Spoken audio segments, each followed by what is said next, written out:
আপনার বাবা মা মারা গেছে, আপনি করবেন তো কে করবে? আরে আপনাকে করতে হবে। আপনি কবরস্থানে গিয়ে আপনি দুই হাত তুলে যতক্ষণ ইচ্ছা ততক্ষণ করবেন।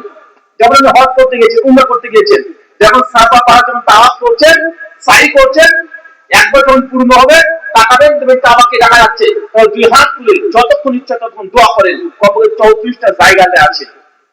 সম্মিলিত মূলক কোথায় প্রমাণিত? আমার জানা মতো দুটো জায়গাতে আল্লাহ সম্মিলিত মূলক করেছেন। এক, সুনান দারুকুতনি 1619 নম্বর হাদিস, নবী কুনুতে নাযিলা যখন ভিতরে নামাজে পড়েছেন বা ফরজ নামাজে পড়েছেন, কুনুতে নাযিলা সেই সময় দুই হাত তুলে ইমাম মুসল্লি সবাই মিলে দুই হাত তুলে তখন মুনাজাত সম্মিলিত করতে পারবেন।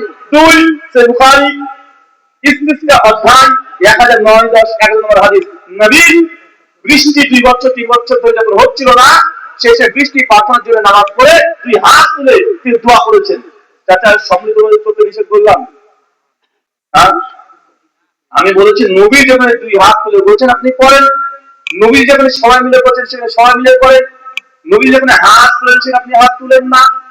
তাহলে আপনি বলেন হুজুর হাতই তো তুলছি, খারাপ কি করলাম? হাতই তো তুলেছি, পা তো তুলিনি, এই হাত তো ওটা খারাপ হবে কেন?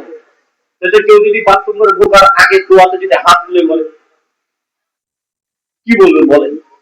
আবার অনেকে বলে এই নামাজ শেষে যে সমুদ্র মধ্যে করা যাবে না, কোন হাদিসে আছে দেখা?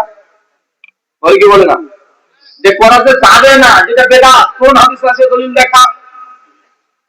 এমন ধরেন আমি আপনাদের সবাইকে বললাম যে ভাইজান আজকে এই মাস শেষে মাহফিলের শেষে 2 রাকাত 6 মিলে জামাতে নফল নামাজ পড়ব।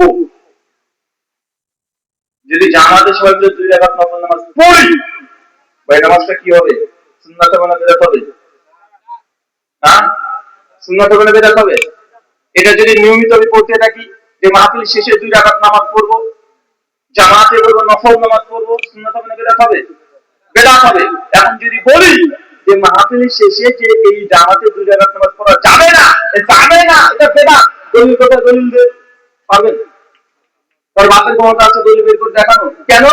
তো পাবেন কি? হইতে তো আমি থাকতে তো তৈরি করলাম আজকে, এই যে প্রোডাকশন এটা তো আমার তৈরি করা, আজকে আশা বসে তৈরি করলাম, এটা আমি নিজে আজকে তৈরি করে দিয়েছি। তো এটাকে আপনি হাদিস থেকে খুঁজলে কি পাবেন যে এই মাহফিলের শেষে 2 রাকাত নামাজ পড়া বেদাত? তখন হাদিসে লেখা থাকবে না? আরে থাকলে তো বেদাত হতো না, থাকলে তো জায়েজ হয়ে যেত। এটাকে বেদাত এই জন্যই বলা হয় যেহেতু দলিল নাই। আরে দলিল থাকলে তো সুন্নাত হয়ে যেত। কথাটা বুঝেননি?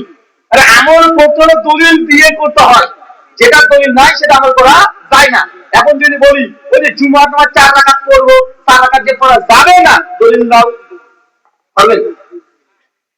তার ক্ষমতা আছে যে জুমার রাকাত 4 রাকাত জুমা পড়া যাবে না, এই মত নিষেধ আল্লাহ নবী দলিল দেখাতে পারবেন? পারবেন না। কেন? আরে সেই সময় তো এই 4 রাকাত কেউ পড়েনি, তো নিষেধ থাকবে কিভাবে? গণমানের সন্তান হয়?